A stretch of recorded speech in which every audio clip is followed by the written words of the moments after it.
I am getting over a cold, so I am into my very white era smooth jazz kind of.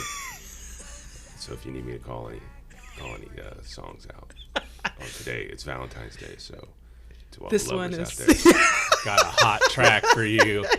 Couples out there. This podcast is being sent out to all the lovers out there. So anyway, feel the love on our podcast. This is Steve Shoney, the city manager for the city of Arlington. I am here, as always, with my sidekick.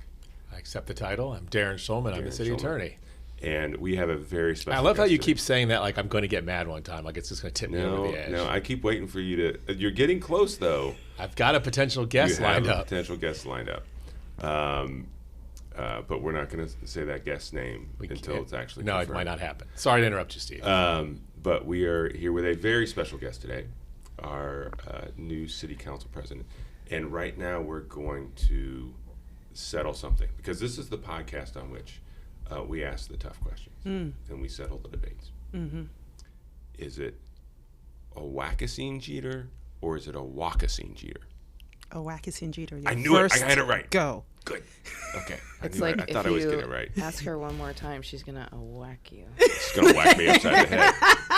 There you go. You know, I don't know if I had it right or wrong, but now it's in my head, and I got to now I'm all. Yeah, there we go. So our city I think council Maggie president, might help me with that. You won't the forget one, it now, the will only you? Ukeme Awakessien Jeter. Welcome. Thank you. It's great to be here. Good. The legendary podcast. The legendary podcast. We all 5 of our listeners. Hi, Dad. Hi, Holly. How are you? Us too. Hi, me. Yeah. Yeah. So now, have you listened to you've listened to the podcast, I assume? I have. So You still came on. Yeah. Okay. I did. So No, the podcasts have been great, actually. ground rules for city council members: you can't talk any policy until we get to the last 2 questions, and then you can talk policy if you want to. You don't have to. And you can't try and fire us for anything that we say or ask you. Those are the 2 questions. That is a very important rule. Those are the two rules. So, in our extensive research about you, I heard that one of your first jobs out of college was working for a manufacturing company that manufactured toilet paper. Toilet paper. Which, by the way, completely blew my mind. Like, granted, I've only known you for like 2 years, but like, I never would have expected that. So, How did you not lead with that when you're, hi, I'm running for council. I worked at a toilet paper factory. I would be like, done. So Yes. your start bench cut is Charmin, Continental, Quilted Northern. Quilted Northern. Okay. I was one of the, whenever I go into schools for STEM, because, my background's engineering, and one of the things I love to do is bring young girls along into the STEM field. They asked me, well, what was your job in a toilet paper manufacturing facility? I said, my job as an engineer was to make toilet paper softer. Wait, what? Exactly, believe it or the not. The bears are because of you? Those are cartoon bears? Yeah, so the Quilted Northern, if you ever, now they've changed the branding and it's just QB because everyone's going with the modern. But it used to be these 3 Quilted Northern ladies, and the ads used to have them quilting the softness into the paper. Which, so by the way, doesn't sound particularly comfortable, by the way. You quilt softness in. I don't want to release all so your that's your but hey, that was the starter. We got to finish this, then I'm going to circle back to Okay. toilet paper. I'm not letting this go. Okay, so that's the one that's number that's one. your starter. Yes. So you worked for the manufacturer of Quilted Northern. I did. So I guess this might be difficult because the other 2 were rivals, but which one is kind of like your backup toilet paper, and which one is cast to the garbage bin of society and never being used again? Which one are you flushing? Which one? There you go. Which one gets flushed? Thanks, Steve. Oh wait. I always hate to admit it, but Charmin, they were a competitor. But if I wasn't using Quilted Northern, I would use Charmin. Like, when COVID and you just have to buy whatever toilet paper is there. I would buy died, Charmin. Steve? Continental. Continental gone. Continental is gone. Off the shelf. Yeah. What Yeah, about this Scott? just doesn't hold up. It's linty. Listen, I know too much about toilet paper. How did we not know this? This is not why you came on the show, and I'm sure it's going to get us canceled. But I need to know more. So first of all, Yes. what goes into engineering softness in a toilet besides quilting ladies? Like, without giving out the trade secrets, Yes, what is there's a lot of trade secrets. what is going on? Well, it's all about the pulping. So, it starts from wood chips, right? And there's all the process to take it down to pulp and then converting. So after it's in pulp, you get it into the dry paper. So the converting process is actually what does softness. And if you've ever been, I don't imagine you've ever been to a toilet paper manufacturing facility. If I did, I probably never would make it out. I have so many questions. So it takes a lot of, it goes through rolls and barrels and different things that kind of fluff in that softness. But it really starts with the quality of the pulp. So if there's more recycled fiber in the pulp, Not as good. not as soft, you probably have to spend more on the back end in converting it. So it's where you put the softness in the process, and it's a long process to make toilet paper. This podcast is not sponsored. Right, by anyone. Other than Colin's Coffee, because they licensed us because Colin licensed us the Colin song is for free, sponsored, but yes. he gets all our profits. Now you know you cannot know, and now you know why I don't ever lead with. I would know nothing about you. That's what, were you able to demonstrate a percentage of softness increase based on your engineering skills? Then there's a whole quality testing process of toilet paper as well. No, I did not know that. There is. There's a whole lab, a science lab that tests the caliper of the paper, that tests the thickness of the paper. There is a lot of science in quality toilet paper. Did you have a cool title, or were you just like engineer? Or were you like softness magistrate or something? Did you have something cool? It depends on what audience I was in. We got to give ourselves different titles depending on where we were. Can you rate the toilet paper in the municipal services center? Like, I'm assuming. Well, so I do have a set. Did we talk about my second starch bench cut? I've just been in a rabbit hole, man. I'm sorry. I can't. I'll stop. So, no. But I mean, did you and I talk about it? No, we didn't. So, you don't have to answer this one. This if you is don't hilarious. Want to. This is why we don't start with toilet paper. It's a conversation. No, I know. Because, we are trying to be more green around City Hall. Mm-hmm. And we've been researching what are the options to be more green. And so I do have a start bench cut that, could give some guidance to staff as we're looking at this. Based on your expertise. Yes. And we did the very detailed research of going on Amazon and seeing what the alternatives to toilet paper were. Actually, I went beyond Amazon. I actually went to the New York Times Wirecutter blog as well for one of these. Wirecutter is oh my love goodness. I don't make purchasing decisions without it. I know. There's reusable toilet paper cloth. Mm-hmm. Mm-hmm. Are you familiar with this? Is it real? It is real. Is quilted Charlotte we need to get our engineering up because we got a new competitor in the market. People will be reusing their toilet paper now. The look on Ukeme's face was our market share. Oh yeah, it's real. I ain't touching it, but it's real. I'll use it the first time. You guys can use it second. Okay. Bamboo, or the Toto Washlet C5. Yes. Which is Wait, hold on. You said yes. Do you know what that is? Yes, I do. Yeah. Without him telling you? Yes. It's a comes with a heated seat, heated air dryer, and warms the water for you. Is it a bidet? Yeah, it's a bidet seat. It's a bidet. I truly do think bidets are the future. Quote. This is the quote of the episode. Bidets are the future. Sorry. It'll be in the caption. It's more hygienic. I could go to all the perks. We already have societies like in Asia that use it, and it's second nature. I know some cultures prefer it, especially when you're going through number 2, and there's some science about, especially in populous cities and places, it reduces disease, like when you use bidets, right? I wish we had this podcast before we started our bathroom renovation project, Steve. I would be all in on this. I know. It's the future. You will. Close followers of the city may recall that on April 1st, 2020, during the midst of the toilet paper crisis, I did propose the Toilet Paper Protection Act, which was raising fines on TPing of houses and installing bidets in all of the parks restrooms. This is a really ignorant question. That was my April Fool's joke for that year, if you hadn't picked up on it. Is a bidet a separate thing, or is it like built into the toilet?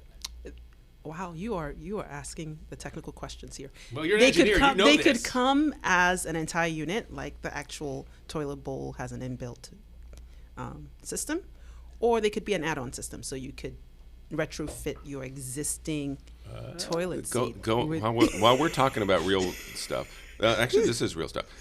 Look up the Toto Washlet C5. It's just basically you bolt it onto your toilet seat like a regular replacement toilet seat. You hook up the water and hook up electric to it. The thing I'm most impressed about, aside from bidets are the future, is that you said the Totolet C5, and Ukemi's like, yeah, I know that. Like, not just because that's the one I got off of Wirecutter, and Wirecutter had a thing that was best bidet toilet seats. Yeah. And I was like, oh my gosh, that was perfect. I am seriously considering one for my house, actually. That's why I know. That's why. Darren, to your question, that's why I know. No, just say it's because you're from. Your kids are now going to be completely mortified. They're like, oh my God, Mom, what did you do? You cannot tell them about this podcast. At this point, they will be completely mortified. Well, if you really want to look at waste in your household, start there. Start with your paper products, paper towels, toilet paper. It is insane how much goes into the sewer system. Yep. So I'm looking at this right now. By the way, for those of you who use our curbside food waste recycling program, your paper towels and your napkins and those kinds of things can indeed go into that compost bin and then go out with that program. So if you're part of that program, please remember that. Steve, I did that 1 week. It was half the bin. The paper? Of paper. Yeah. I don't want to know anymore. It's a lot easier to put it somewhere you don't have to see it, right? It's a lot easier to just throw it in the trash, periodically, and the trash goes out. But when you look at your household waste of toilet paper. We use I didn't do toilet paper. I did reusable towels. Paper towels. Paper towels, yeah. Yep. I'm muzzling myself until you move subjects because I'm moving us on because I know you can go. Ukeme part you one. can go. Sorry. Darren, we can have our own separate podcast just on toilet time.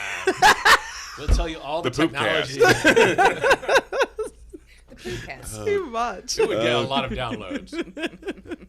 Sorry, keep going. Okay. So you two are a riot. You started it by having this cool job. If you would have come in and been like, my first job was engineering nuts for bolts on screws, would have been like, okay, let's move on. But this is very interesting. So we would have found a way to talk about it. I mean, people who've worked in manufacturing, that's always the coolest thing in the world to me because there's so much that goes into what we use and how we do it.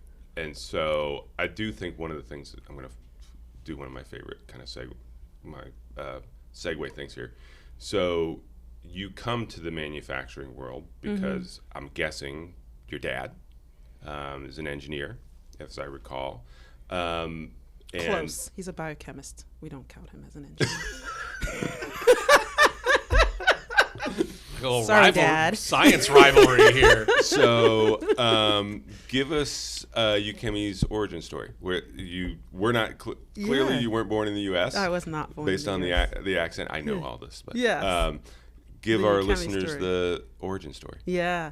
So I was born in Nigeria, which is in Western Africa, because sometimes it still surprises me. People don't know, but it's in Western Nigeria. And I immigrated here for college.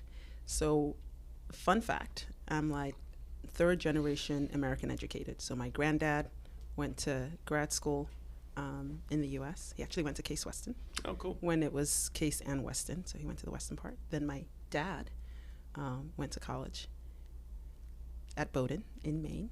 And so when the time for college kind of came around, it was one of the things that were an option. I had gone to an all-girls high school, and that was, I guess I should go back. So lived in Nigeria till I was about 6 years old. My dad's a biochemist. He worked in oil and gas. And so we were expats in quite a few places. The longest stint, we were in Muscat, Oman. Okay. We were there during the Gulf War, which kind of extended our stay a little bit. But went to an international school, right, which is the school with a ton of expats from different parts of the world, which always colored my, I think, view of the world growing up. Because at 6 years old, you're in this classroom with literally people from everywhere. Even if we were in expat communities, I mean, we had Dutch friends, we had people from other parts of the UAE, we had people from Asia. So I just grew up aware that the world was so big. Mm-hmm. And then when it came back to high school, my dad was on different assignments, and he just always thought boarding school was a great, stable thing for high school. It's taken kind of, since my parents never articulated the family values, but I think as I look at it now, I think they had three primary things. Education was one for 'em, exposure was the other, because we traveled a lot as a family together as kids.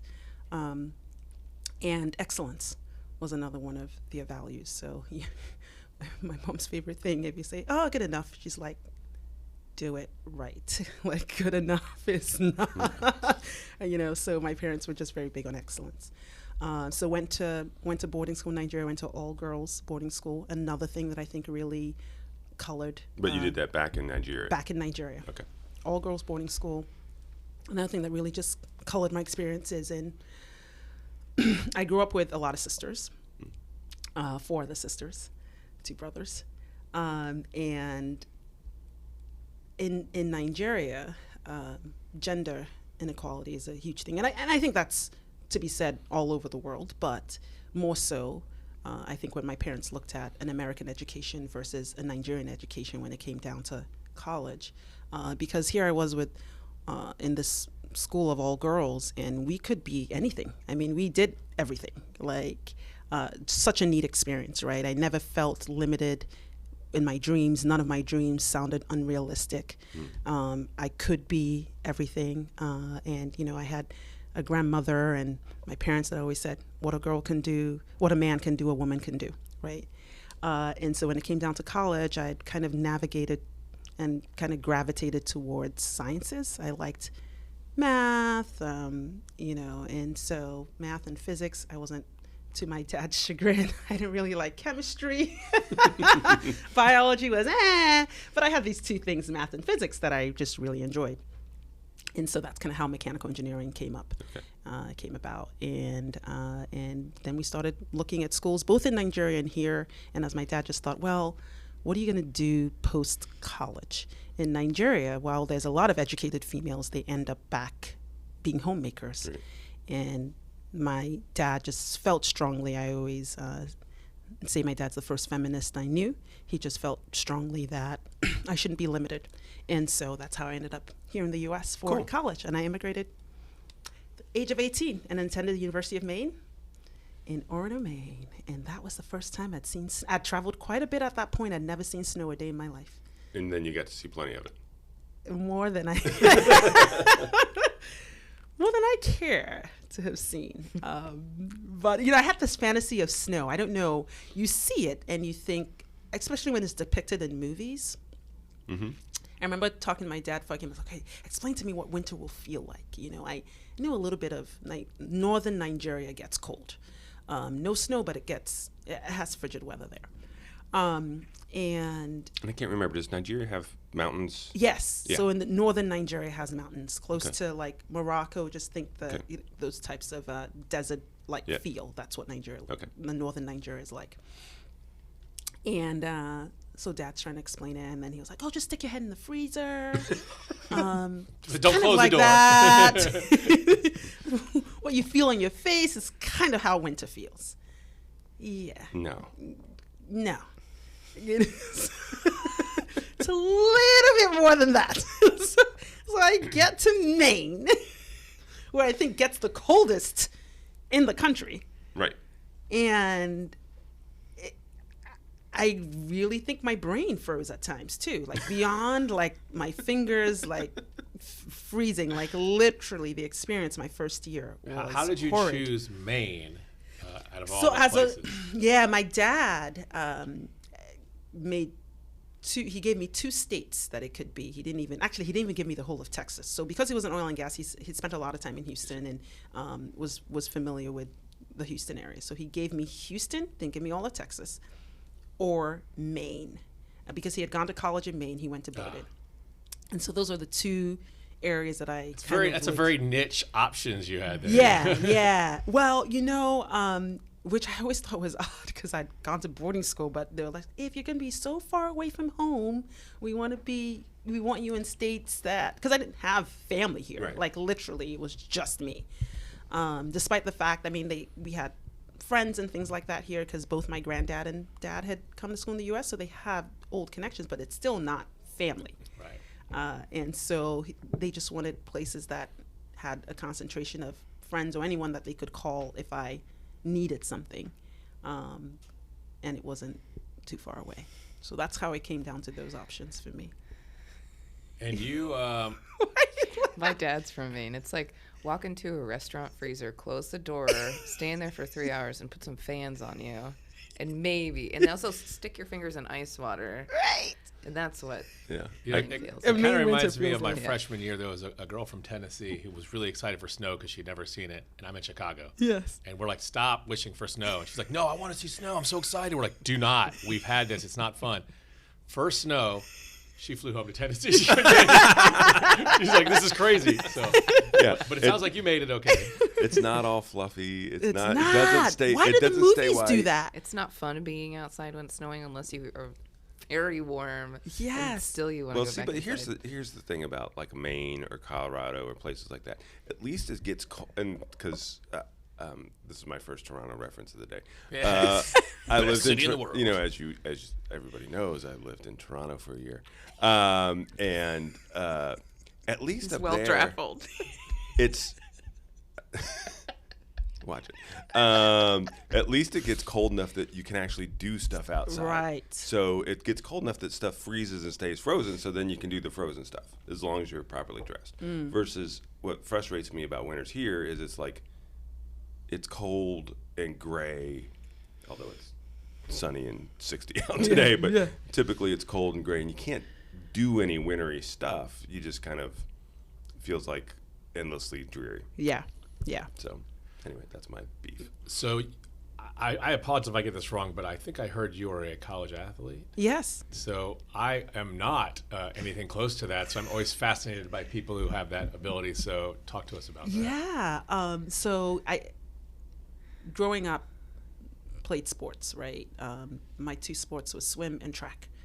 Track and field. Actually, I did the long jump as well.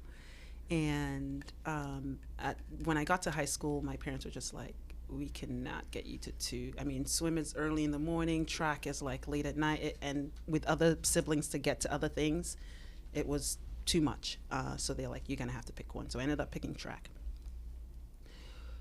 I knew college athletics were big in the U.S., but never really explored or thought about it. And because running is innate to me, when I got to Maine, I was just running. I just stayed on conditioning. And I'm running one day, and one of the coaches is like, do you run? I was like, yeah. And he's like, you should try out for the team. You should walk on the team. And that was my freshman year. And why don't you? And he gave me a date to meet and kind of do the walk-on process. And so I did. I went, and he did some drills, had me do some stuff on the track, and then I got the call that I could join the team, and I thought, oh my God, that's so cool. And it truly was the coolest. I walked on doing the 200s, but then they felt I was a better 400 runner. I thought, man, you guys really hate me because the 400s is a brutal race. I mean, 100 seems long to me. So The 400s are just such a brutal race, but that's just where I placed better and got more points for the team. And I get it, like when you're in a team, it's about the collective. And so I ended up doing that. Doing more of the relays. I ran the third leg of the relays, which tells you I'm the slowest on the team. But my whole job as a third leg is just don't screw it up. Yeah. Like whatever, If they're wherever ahead, you're Don't at, fall behind and don't drop the baton. there you go. So that was that was my sole goal at the third leg. So I Well, you ran the must third leg of the be relay. Pretty decent to put you on a relay, because that means like 3 other people's day is going to get messed up if you stink, right? So I But just they wouldn't put the loser on that team. I would describe, and actually my coach would tell me this, I'm as consistent as they get. So like my performance is consistent. My coach knew exactly what I was going to clock. And so I was just a consistent runner. I wasn't one of, sometimes you just watch the Super Bowl and stuff like that. It's like people come up with these crazy like performances. No, that wasn't me. My performance was consistent at all times. So this is a chance to either brag on yourself or put it in perspective. So, Ohio State's known for being awesome at sports. Yeah. Maine's kind of, probably not. I mean, are you that good at running that you can just be running down the street and someone recruited you? Or is it like, yeah, we need people, please come along, Because that's like amazing. You're just running down the street and the guy's like, hey, you want to be on our team? So I wasn't running that well. The day that the coach talked to me, I was on the track. I was on the outdoor track and I was doing drills. It was clear that I was a runner. Okay, you weren't just like Yeah, jogging the yeah, class. I Like, this just wasn't- person's got legs. Sign up. It was clear that I was a runner, and I just always did drills. I still do till this day. You got to keep your turnover, return. Yeah, there's things that you have to do to keep you running up. You mentioned the different distances. Like, if you can pick your ideal distance, let's say I made you go compete right now, what would it be? Well, now I'm old, Darren. I'm not gonna race you. I think I would choose the 800s now. That's longer, right? Yeah, but Consistent. I'm a consistent runner, and I know that I can keep pace for 800. just about that I long. found the 800 to be the crazy one. It. Because that's the one, that's you're sprinting for half a mile. Yeah. That's just, I mean, But that's quarter as far as mile's I can bad. sprint, actually. So the 802, you're not going to be very good at, because that extra 2 feet is going to get you. Yeah. No. Oh. All right. You mentioned Super Bowl. What was your favorite Super Bowl commercial? Gosh, it's my daughter and I were talking about. There were so many good ones, but one that really, really tugged at my heartstrings was the Google Pixel 8 With the camera commercial thing? with the camera thing, Mm-hmm. where it was like the functionality for the blind, and just it's how they showed it. It's how the commercial was done. So like being able to see what a visually impaired person sees on their screen. I don't know how they did that. It just tugged at my heart. Like they showed like what he was seeing, and then it was the voice that said, okay, to like move to the left a little bit up so that he could position it and then hit the photo, and it came out perfect. That sincere It's a and thoughtful beautiful- answer makes me feel guilty for really liking the Dunkin' Donuts. Like that's so much less meaningful and impactful and nice. Hey, listen, like the Dunkin' Donut one was good too. I mean, those are some heavy hitters, What do they call them now? They're Benlow. What is the Afro? Benifer. Benifer, is that what they're called? Benifer. Listen, you always have to love Benifer, and Matt Damon obviously showing up for his best friend. I like it. It was okay. I thought Tom Brady with the goofy glasses in the back. I mean, it was perfect for Tom Brady because clearly he cannot act. No. So like, we got to give you something to wear these glasses. Yeah, That's wear just- these the glasses. visual was enough. So why I was trying to figure out why Tom Brady was in that commercial, because it not? felt 'Cause of like Boston. because Dunkin' Donuts is founded in Boston. Was that it? Because That stretched it. It just felt like that added, like I can see Ben dropping in on his wife's work. And it's like, okay, hubby shows up to work and he brings his pal, his best friend that he's always with, Matt. But then I just was like, Brady, I get it. And there was but I other also dudes don't get it. because he played for New England, and don't forget that Marky Mark and the Fun Bunch, and what was the one his brother was in? The boy bands. Oh, it was either was it Backstreet Boys? Backstreet Boys were both out of Boston, so it was a whole Oh, so they Take were on trying the to whole- recreate. boy bands out of See, Boston. Am I glad that I came onto with this the- podcast see, to I know. This understand weight that has commercial? been lifted. Like, The- why it's- is Brady here? This first world problem has been solved. Yes. Thank you. You know what problem has not been solved? They were selling those jumpsuits when I tried to buy one. They sold out. I would totally wear it, and I would wear it to Mayor's Court. I would buy that for you to wear it to Mayor's Court. So that is hilarious. As president of council, if I showed up to a meeting in the Dun Kings tracksuit, would you be okay with that? Can we get you on the record? I will buy one on eBay. We should. Hey, So you know do what you guys we should do? remember MC Hammer and those MC Hammer pants? You clearly have not listened to every one of our podcasts. Well, I we've had listened this to every discussion. single one, but the MC Hammer pants, my dad ended up buying those MC Hammer pants.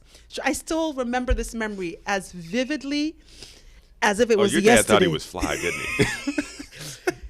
So we're watching. Next thing I don't know, he purchases these MC Hammer pants and puts them on and comes out to dinner because we sat He dinner just was wearing them around the house. and brings them to dinner. And I can still, like, my mom is like, okay.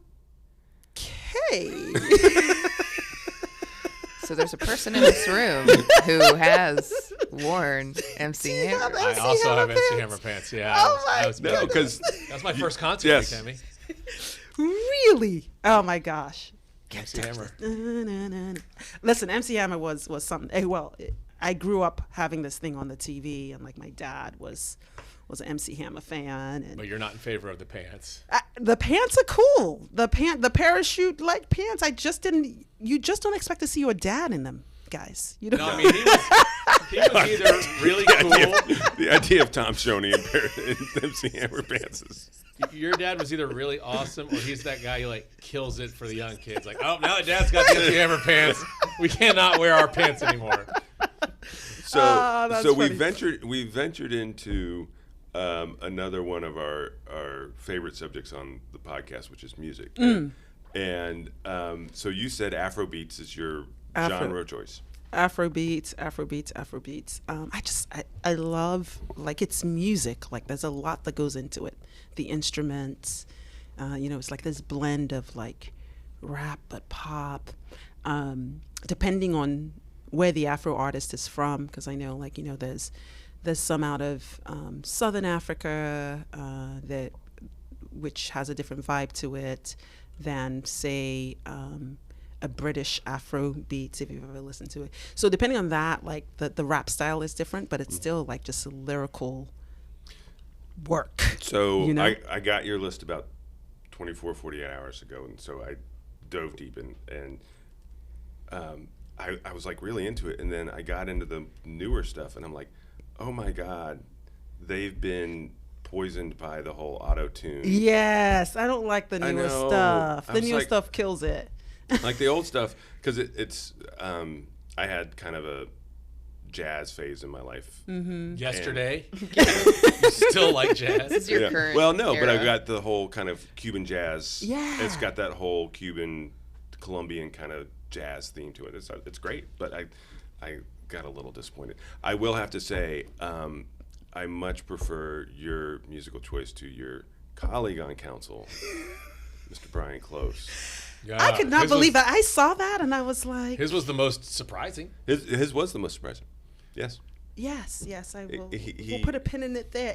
I think it's the lyrics, maybe. I don't know. I think he was watching the Super Bowl more for Taylor Swift than he was for the game, based on that conversation. I think that might have been the case. So Some you of us can were if there. someone's listening, like, I'm not familiar with this genre because I am a vice president of council right now. What would And be like Celine Dion. what would be the quintessential song that people should listen to, or artists? Like, what should people go check out? I think start with Fela Kuti. Like, he's one of the original, like, Afro guys that actually put it more on the global scene. A very, very close second genre to me is like 90s rap, right? now you've unfortunately fallen into the Darren rabbit hole. Yes, I'm right there with you. I couldn't not with my dad having liked MC Hammer and stuff. So Was be, he be in the careful 90s what rap? be careful what you say now, because if you mention a song or an artist, Darren will start to rap it. I will do that for you. Well, Jay-Z is phenomenal, right? Listen, Tupac and Biggie were geniuses. I still love them. I mean, they put, like, Tupac stuff is even relevant today, like his think pieces and his songs, like bar none. But when I think about Afrobeats and why I kind of brought up Jay-Z did a kind of series of play with Fela Kuti's music, and he kind of did this mashup with Fela Kuti and rap. Oh my God, bars. He did one bars, with straight. What's the guy's name? DJ, a guy from India as well. It was called Beware the Boys, which is very good. Did he have that Bollywood kind of? Yeah, it was like in the background. He's like rapping over it. Yeah, he does. Like, listen, Jay-Z, like, not to borrow his rap, right? You know, do it. He's a businessman, right? But he understands music and the business of music, and I just think he pays good homage and respect when he like crosses out of the traditional rap, and he's like bringing new influences into his music, and I think he did a great job with Afrobeats.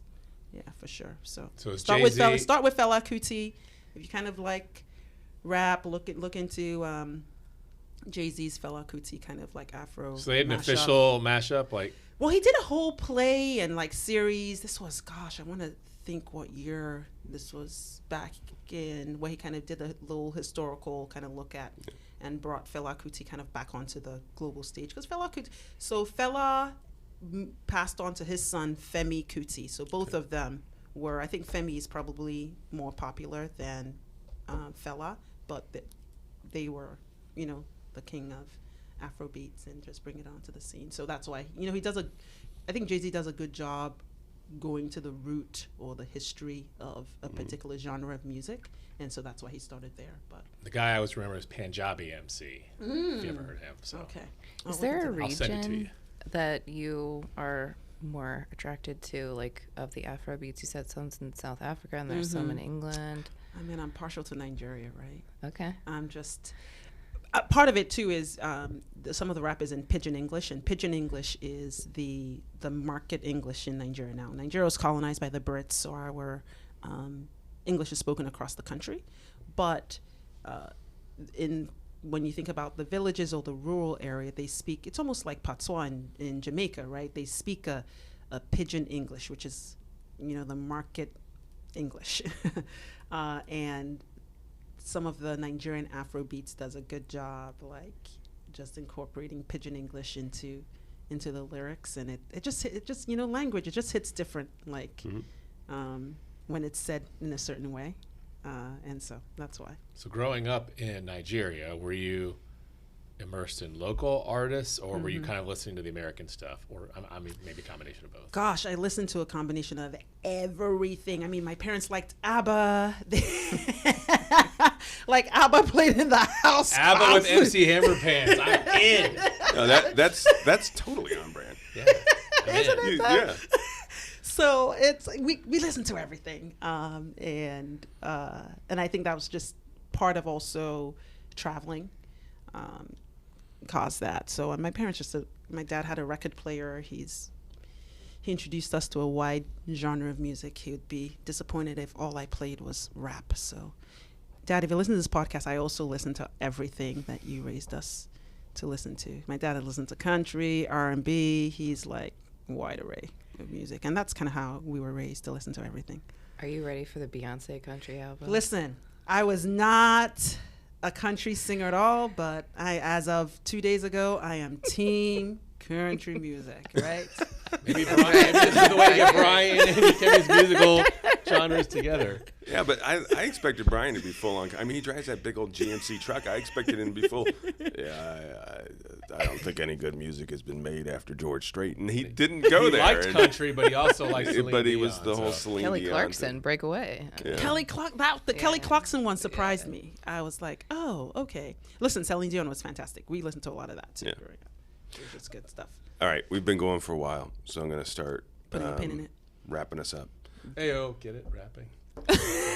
Wow. I'm listening to you, That Steve. was good. Baddest we've had in a long, long time. We've talked about and toilet that's paper. saying something. So one of the things we typically ask council members is, why'd you run? I mean, what possessed you to take all this time out? And Yeah. why? Yeah.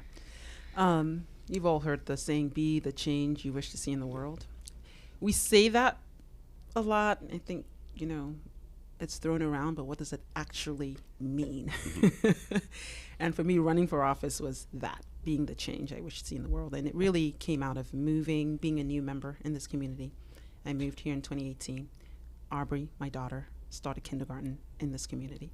During my campaign, I called this my community of choice, right? It was a very intentional, okay, this is where I'm raising my kids. This is the school they're going to. This is the community you're going to be in. And 2 months into the community, Aubrey came home from school wanting to straighten her hair. And she has this big, beautiful afro, and she's like, Mom, can you straighten my hair for school tomorrow?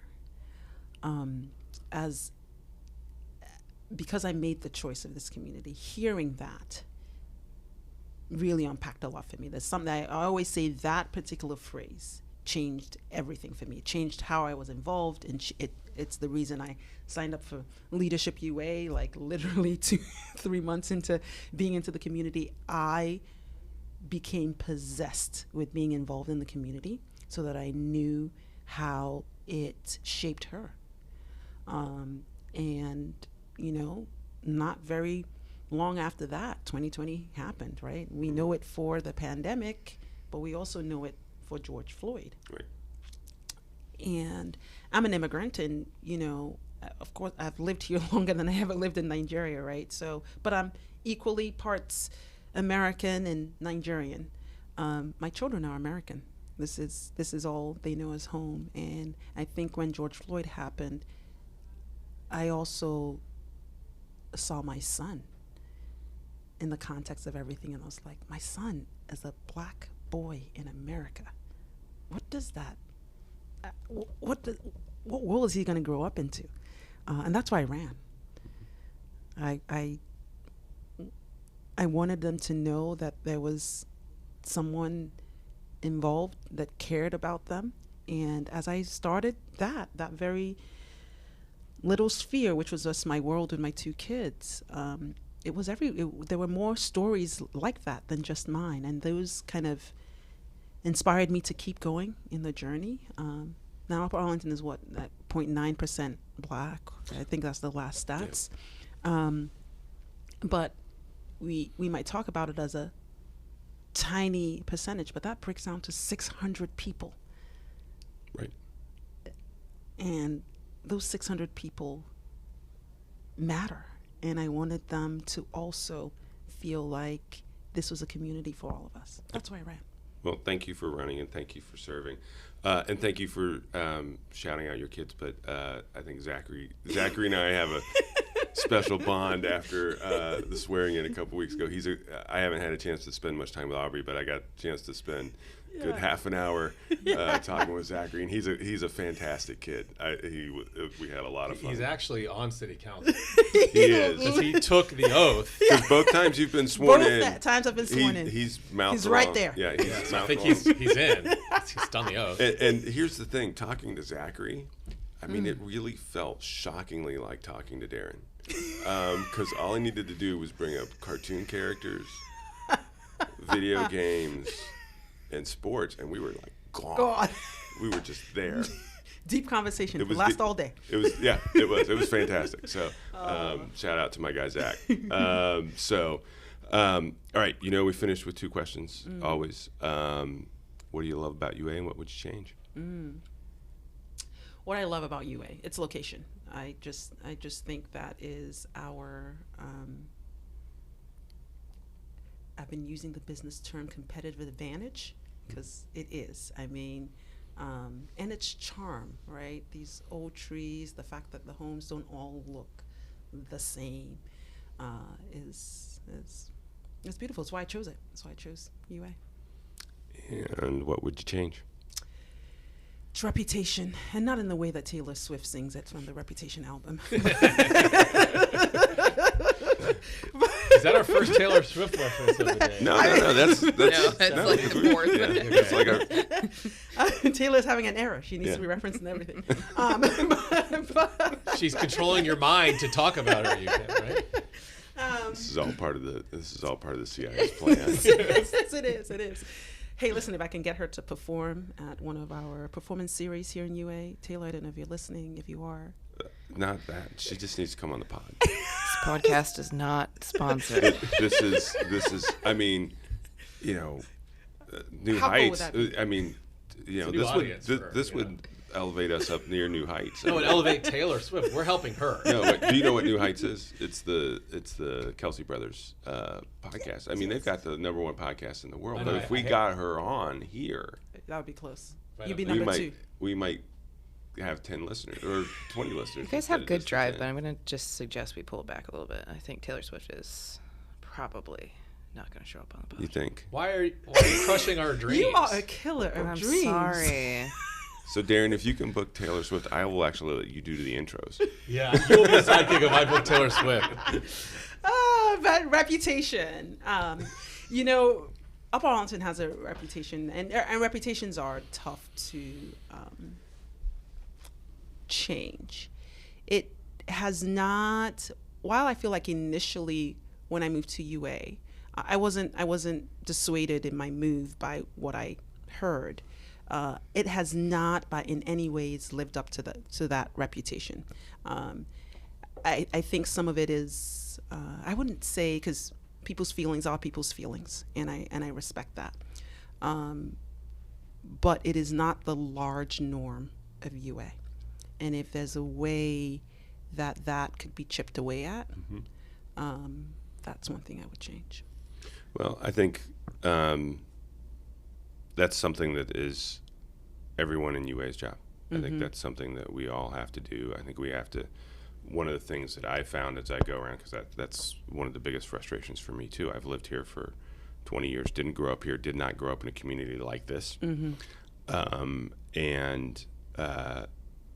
know, you still get from folks in particular communities, and particularly in the Black community, who will say, yeah, I heard from my parents, I heard from my grandparents, and I heard this. And I'm like, I get it. I get it. I own it. I own that's what was our past, but give us another shot. Give us another shot. Yeah. And it's that, how do we give us another shot? Let's chip away at that. For sure. I'm just glad you didn't say replace your city attorney and your city manager. We've So- made it through most of council. No, without that. we've made it through 7 council members now. 2 of them are off council now, so we got to go back and We do the gotta other get 2 2. more. But so far, none of the council members have said new city manager or new city attorney. So we're just going to stay with that. Yeah, it's like anything you said was going to be the right answer. Yeah, exactly. But your answer was very, very. So impactful. thank you so much for coming on and doing this with us. This was a lot of fun. Thank you for permitting us to talk about toilet paper and actually engaging in that conversation. And thanks for serving on city council. I really appreciate it. It's an honor to serve. I would welcome a contract to look at a sample bidet in one of our MSC. Oh, dude, I'll Toilets. just buy it from Amazon. Hold on. Where's I my- would welcome you bringing one of those Where's before my city wallet? council. I mean, she's That- the president of council. We have to do it. So, okay. We have the green light. Jackie's off today, but we're going to see if we can get a change order put in on the. Well, we can certainly. This will make everybody really mad. They're almost done with the revision of the women's restrooms. Yes. But they're not done with the men. Men's bidets first. So I'm not doing this. Is not meant to. Somebody's going to be like, "Why'd you put him in the men's restroom?" So we'll talk to Jackie and see if we can get him. Because the thing will be the electric. Yeah. Yeah, Get the electric it'll- heated one. Come on. Just- Oh, that's a thing. yes. I might go ahead. I might. Look at your faces. What would be the reaction around here if I just went on Amazon right now Got that RG 57 and got or it whatever. and put it? I do have a way to buy stuff on Amazon with the city and just had it show up here. It needs to have the water connection, all right? No, it's yeah, It takes it's it the from same the- thing. The Takes tank. the same. Again, it's the water Although- system in the. But ours don't toilet. have the thing like Yeah, your that's room right. We with don't the- have a tank. Anyway, we'll have to get somebody to fully engineer this, which means it'll cost an extra $20,000 or something crazy like that. But Or I know one bathroom that could very easily accommodate a bidet. oh, that's right. My bathroom. How ridiculous would it be if like Steve's bathroom is the only one with the bidet? We're the only one with the heated seat. And, Such privileges. Working on that reputation. Upper Arlington. We're not. home of We're the city not. manager We're not. bidet. We're not bougie at all. No, there's nothing bougie about this place. That's right. You know what? I bet our nemesis Dublin doesn't have bidets. That's Competitive right. advantage. Remember They might. earlier on I said, what's our competitive advantage? Maybe we reframe this Yeah. as a not bougie, but Bidet. Like, we can't pay you as much, but when you work, you will have access to a bidet. there you go. Sign me up. Oh, man, Oh this God! was Why good. did we finish there? Oh.